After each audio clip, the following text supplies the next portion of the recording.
સુરેન્દ્રનગરના કોંડ ગામે power grid line નાખવા વિશે ખેડૂતોના વિરોધે ઉગ્ર સ્વરૂપ લીધું છે। એક રાજ્યવ્યાપી આંદોલનના હવે મંડાણ થઈ રહ્યા છે। વિકાસના નામે ખેડૂતો પર જે દાદાગીરી થઈ રહી છે તેને લઈને ખેડૂતો પણ હવે જોરદાર લડત આપવાના મૂડમાં છે। ગઈકાલે આ મુદ્દે એક મોટું સંમેલન યોજાઈ ગયું અને હવે ટ્રેક્ટર રેલી દ્વારા ખેડૂતો સરકાર સામે મોરચો માંડવાના છે। વધુ વિગતો જાણીશું આ વિડીયોમાં। નમસ્કાર, નિર્ભય ન્યૂઝમાં આપની સાથે હું મયુરી। સુરેન્દ્રનગરના ધ્રાંગધ્રા પાસે આ કોંડ ગામ આવેલું છે કે જ્યાં ખેડૂતોના ખેતરની અંદર વીજ કંપનીઓ દ્વારા જબરજસ્તી વીજ લાઇન નખાઈ રહી છે। ખેડૂતો આ મુદ્દાનો આક્રમક વિરોધ કરી રહ્યા છે। ઘણા સમયથી આ મુદ્દાને લઈને ખેડૂતો અને સ્થાનિક તંત્ર આમને સામને આવ્યા છે। કંપનીના અધિકારીઓ જે છે તે કામગીરી માટે ખેડૂતોના ખેતરમાં જ્યારે પહોંચ્યા હતા તે સમયે સુરેન્દ્રનગર જિલ્લા પોલીસનો જે સહારો તેમને મળ્યો અને જિલ્લા પોલીસ દ્વારા જે તેમને મદદગારી કરવામાં આવી તેને લઈને એક મોટો વિવાદ સર્જાયો છે।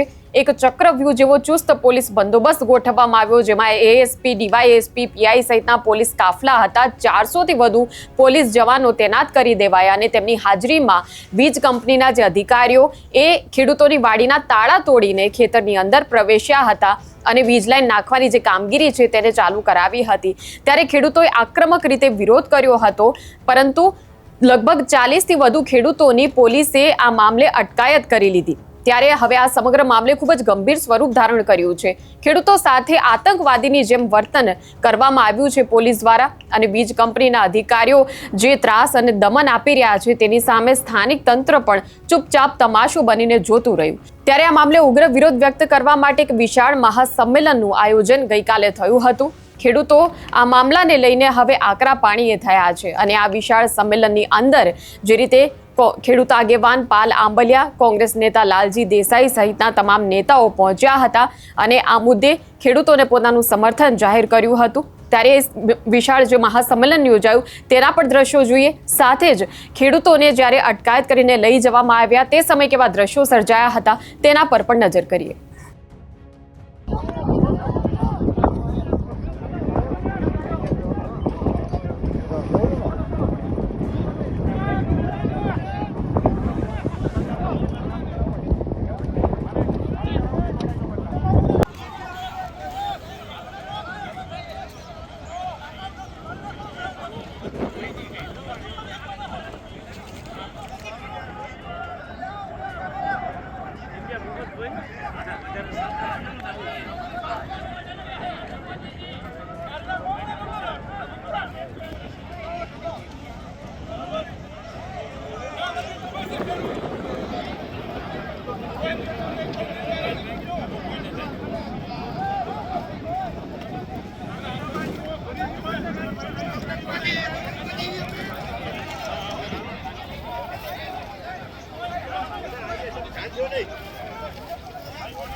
સાહેબ ને બોલાવો, સાહેબ ને એમને આપણે વાત કરવાની હોય। તમે સાહેબ આ બોલ્યા હતા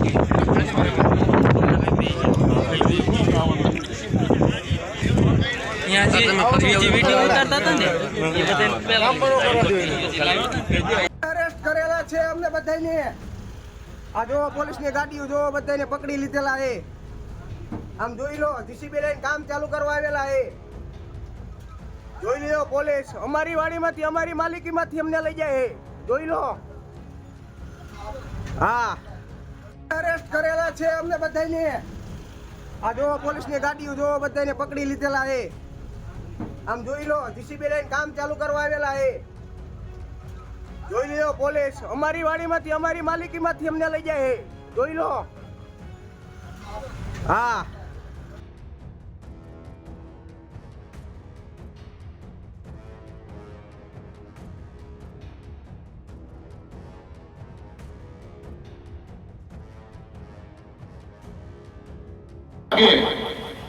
તેથી અમારી સાથે આવજો, અમે તમારી સાથે બેસવા આવ્યા છે આપણી તૈયારી।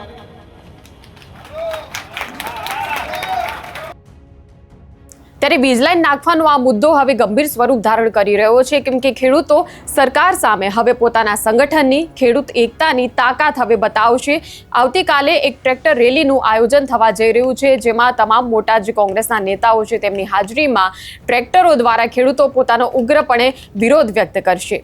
જોકે આ સમગ્ર વિવાદના મૂળમાં જોઈએ તો એક જમીન વળતરનો મુખ્ય સમસ્યા છે, મુખ્ય પ્રશ્ન જે છે એ વળતરનો છે કે ખેડૂતોને તેમની જે જમીન છે તે જમીનની અંદર વીજ લાઈન નાખવા દેવા મુદ્દે કંપની દ્વારા જે વળતર ચૂકવવામાં આવ્યું છે તે ખૂબ જ સામાન્ય છે, નજીવું છે અને તેને લઈને ખેડૂતો વિરોધ કરી રહ્યા છે. ખેડૂતો સાથે ભારોભાર અન્યાય વીજ કંપનીના અધિકારીઓ કરી રહ્યા છે. જે કિંમતી અને ઉપજાઉ ખેડૂતોની આ જમીન છે તેમાં વીજ લાઈનના જે થાંભલા નાખવામાં આવી રહ્યા છે તેનાથી આ જે જમીન છે તે બંજર બની જવાનો એક દાવો ખેડૂતો કરી રહ્યા છે. ખેતીને કાયમી નુકસાન પહોંચવાનો એક જે માહોલ જે છે તે એક મોટી સમસ્યા છે. જમીનના બજાર ભાવ ઘટી જશે. આમ ખેડૂતોને જે રીતે વળતર મળવું જોઈએ તે તો મળ્યું જ નથી, પરંતુ વીજ લાઈનના થાંભલા જ્યારે નખાઈ જશે એના પછી જે જમીનની હાલત થશે તેને લઈને પણ ખેડૂતો ખૂબ જ ચિંતિત છે. ત્યારે હવે ખેડૂતો એવું કહી રહ્યા છે કે અમને એક લેખિત બાહેધરી આપો જેમાં યોગ્ય વળતરનો જે રકમ જે છે તે નક્કી કરવામાં આવે. વીજ લાઈન નાખવા માટે જ્યારે ખેતરોની અંદર સર્વે કરવામાં આવ્યો તેમાં પણ ખેડૂતો સાથે ભયંકર શોષણ થયું. સીધા જ પોલીસના ધાડે ધાડા ખેતરમાં ઉતારી દેવાયા અને પોલીસના જાપ્તા સાથે જે અધિકારીઓ જે છે તે સર્વે કરવા માટે પહોંચ્યા હતા. અને હવે માહોલ પણ એ પ્રકારનો છે કે જે ખેડૂતો છે તેમને સામાન્ય કામગીરી કરવી હોય, જેમ કે તેમના વાવેતરમાં તેમને કામગીરી કરવી હોય, મગફળી વાવવાની જે સિઝન છે તેને લઈને કામગીરી કરવી હોય, તેના માટે ખેતરોની અંદર ખેડૂતોને જવા દેવામાં નથી આવી રહ્યા. પોલીસવાળા ખેડૂતોને અટકાવી રહ્યા છે. ગાયોને પાણી પાવા માટે પણ તેમને નથી જવા દેવામાં આવી રહ્યા. કોઈ પણ માણસ એ પોલીસની જે પરવાનગી વગર પોતાના ખેતરમાં જાય છે કોઈ પણ ખેડૂત, તો તેની સીધી અટકાયત કરી લેવામાં આવે છે અને ત્યારબાદ ધ્રાંગધ્રા પોલીસ સ્ટેશનમાં એ ખેડૂતને લઈ જવામાં આવે છે. આવી પણ ત્યાંના ખેડૂતો જે છે તે ફરિયાદ કરી રહ્યા છે. ત્યારે જે મહાસંમેલન યોજાયું તેમાં ખેડૂત આગેવાન પાલ આંબલિયા, કોંગ્રેસ નેતા લાલજી દેસાઈ, કરસન બાપુ ભાદરકા સહિતના નેતાઓએ શું કહ્યું છે તે પણ જોઈ લઈએ. જે રીતે ગુજરાતની ટોટલ જરૂરિયાત જે અત્યારે ઉનાળો છે અને પિકઅપ ટાઈમ ઉપર છે અત્યારે, ત્યારે ગુજરાતની જરૂરિયાત 25 થી 26 ગીગાવોટની છે. એની સામે અદાણી અંબાણીની કચ્છમાં 84 ગીગાવોટ આ બંને કંપનીઓ એટલે ગુજરાતની જરૂરિયાત કરતાં 3 ગણું ઉત્પાદન કરવાની છે. અને આ બધી જ વીજ લાઈનો છે એ કચ્છથી વાયા સુરેન્દ્રનગર થઈ અને આમ જમ્મુ કાશ્મીરથી ચાલુ કરીને છેક તેલંગાણા સુધી આ વીજ લાઈનો જવાની છે. વીજ લાઈનો ગુજરાતમાં વીજળી પેદા થાય, એના થાંભલાઓ ગુજરાતના ખેડૂતોની છાતી ઉપરથી જાય અને એનો નફો અદાણી ને અંબાણી કરે અને ખેડૂતને 1.5 લાખ ને 2 લાખ ને 5 લાખ ને વળતર આપે. વિસંગતતા જુઓ, રાજસ્થાનમાંથી આ જ લાઈન પસાર થાય તો ત્યાં માર્કેટ ભાવના 4 ગણું વળતર મળે. ગુજરાતમાં આ લાઈન પસાર થાય તો જંત્રી ભાવના 4 ગણું અને કોરિડોરના 25% જ રકમ મળે. એટલે આ જે વિસંગતતા છે ગુજરાત સરકારની, જે ગુજરાતના ખેડૂતો સાથેનો અન્યાય છે, એની સામે પહેલા લોડાઈ, વાંઢિયા, ટંકારા અને હવે સાપકડા હોય કે કોંઢ હોય, અહીંયાથી જે આ લડાઈની શરૂઆત થઈ છે. ધીરે ધીરે તમે જોવો આમ દિશા તો ગાંધી આમ કચ્છથી ચાલુ કરી અને ગાંધીનગર તરફની દિશા છે. અને આવનારા દિવસોમાં આ જ ગુજરાતના ખેડૂતો ગાંધીનગર પહોંચશે. અમે ટંકારા ટ્રેક્ટર યાત્રા વખતે કહ્યું હતું સરકાર સાનમાં સમજી જાય, નહીં સમજે તો આજે ટંકારાથી મોરબી ટ્રેક્ટર પહોંચ્યા છે. આવનારા દિવસોમાં આ જ ટ્રેક્ટર ગાંધીનગર પહોંચશે અને આવનારા દિવસોમાં ગાંધીનગરમાં ટ્રેક્ટરો દેખાશે. કોણ ગામના ખેડૂતોના અમે લોકો વિડીયો જોયા અને વિડીયો જોયા પછી અમે સામેથી અને લોકો સાથે સંપર્ક થયો તો અહીંયા કોંડ આવ્યા. તમે જોયું છે કે કઈ પ્રકારના ખેડૂતોની આજે આક્રોશ હતો. સવાલ એ થાય કે આપણે સરકાર જે છે શેના માટે બનાવીએ છીએ? આપણા મતથી ચૂંટીને મોકલીએ, આપણા ટેક્સથી સરકાર ખર્ચા કરે અને અંતે એ જ સરકાર અને એ જ પોલીસ જે આપણા પગારથી જેનું પોતાનું ઘર ચાલતું હોય એ ખેડૂતો ઉપર દંડા ઉપાડે, એ જ ખેડૂતોને ઢસડે અને આપણા ખેડૂતોની જમીનો ઉપર એ સરકાર થાંભલા નાખે. કદાચ ભારત દેશના થાંભલા હોય ને તો અમે અમારું ખેતર એમને આપી દેવા તૈયાર થઈ જઈએ. પણ Adani, Ambani, Torrent, power grid એવી અનેક કંપનીઓ જે છે, આ કંપનીઓને કમાવા માટે ખેડૂતોના કાળજાના ટુકડા જેવા ખેતરો ઉપર એ થાંભલા નાખે એ મંજૂર નથી. સવાલ એ થાય કે ભારતનું બંધારણ જે છે, LARR જે છે, એમાં કાયદાની અંદર બહુ જોગવાઈઓ છે. 80% ખેડૂતોની મંજૂરી જોઈએ, ખેડૂતોની ઈચ્છા છે કે નહીં જોઈએ, બિન ઉપજાઉ જમીન હોય તો જ ત્યાં થઈ શકે. પિયત ખેતીને સુરેન્દ્રનગરના કલેક્ટર બિન પિયત બતાવી દે, આ છેતરપિંડી છે. એટલે ખેડૂતો સાથે થતા અત્યાચારના વિરુદ્ધમાં આજે કોંઢમાં કાર્યક્રમ થયો અને બધા જ લોકોએ એકી અવાજે નક્કી કર્યું છે ગામો ગામ જશે અને પરમ દિવસે શુક્રવારે બરાબર 11 વાગે એ સુરેન્દ્રનગરમાં કલેક્ટર કચેરીએ ત્યાં પહોંચશું. 10 વાગે મેળાના મેદાનમાં મળશું અને ત્યાંથી પછી કૂચ કરીને કલેક્ટર કચેરીએ જશું. આવું આજે બધાએ એકી અવાજે નક્કી કર્યું છે. અને એટલું જ નહીં, 10 જૂનથી લઈને 15 જૂનની વચ્ચે ગમે ત્યારે આખા ગુજરાતના ખેડૂતો ગામો ગામથી ટ્રેક્ટર લઈ અને ગાંધીનગર કૂચ કરવાની તૈયારી કરે છે. જો સરકાર જે છે આ મુદ્દે કોઈ એસઓપી નહીં બનાવે અને ખેડૂતોને થતા અન્યાય જે છે એ દૂર નહીં કરે. મને લાગે છે કે કોઈએ અમારે એક લાલજી દેસાઈને પણ કોઈ એવો ઘમંડ રાખવાની જરૂર નથી કે હું જ ખેડૂત નેતા. આ આંદોલનનો તો નિયમ છે ગાય વાળે ગોવાળ, ખેડૂતો માટે લડે લીડર. અને હું માનું છું કે ગામો ગામ એવા અનેક ખેડૂત નેતાઓ, ખેડૂત આગેવાનો, યુવાનો છે.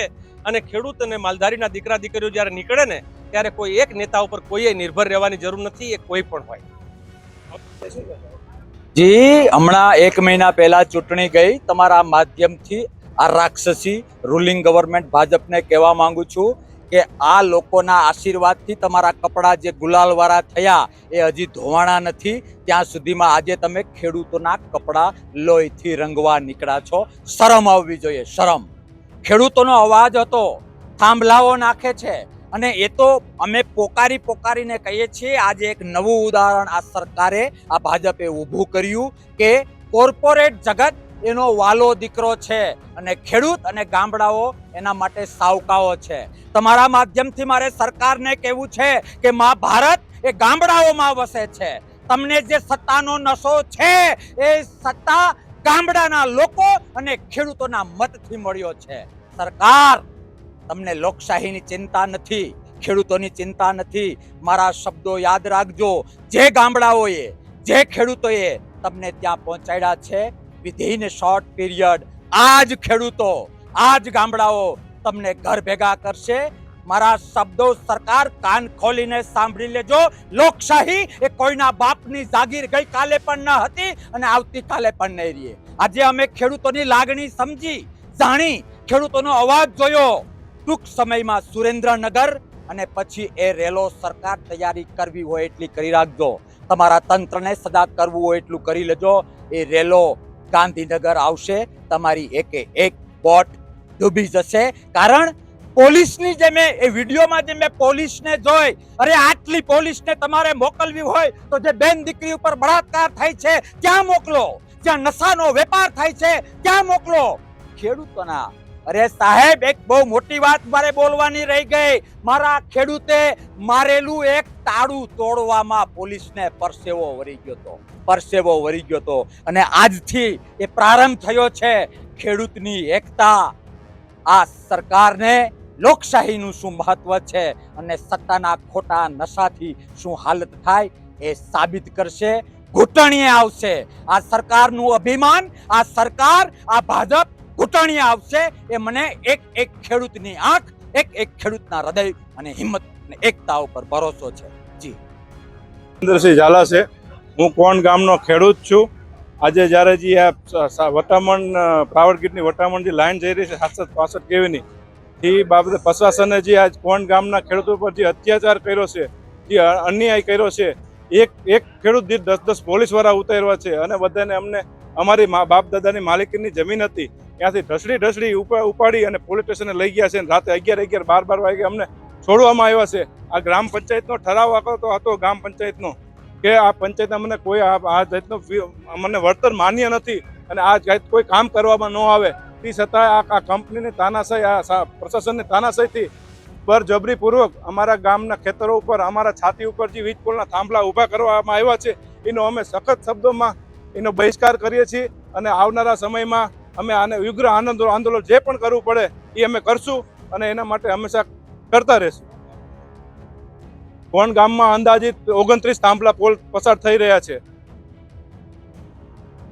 ત્યારે આ સમગ્ર વાતને લઈને મોટો સવાલ એ પણ થઈ રહ્યો છે કે કડદા પ્રથા જેવા અન્યાય સામે લડત આપીને ખેડૂતના શોષણ સામે જેમણે સતત અવાજ ઉઠાવ્યો છે, ખેડૂત આંદોલનનો જે ચહેરો બન્યા હતા એવા રાજુ કરપડા હવે ભારતીય જનતા પાર્ટીમાં જોડાઈ ગયા પછી તેમના તેવર બદલાઈ ગયા છે. કોંડ ગામની જે આ સ્થિતિ છે, આ સમસ્યા આજકાલની તો છે નહીં, ઘણા સમયથી આ મુદ્દો ગરમાયેલો છે.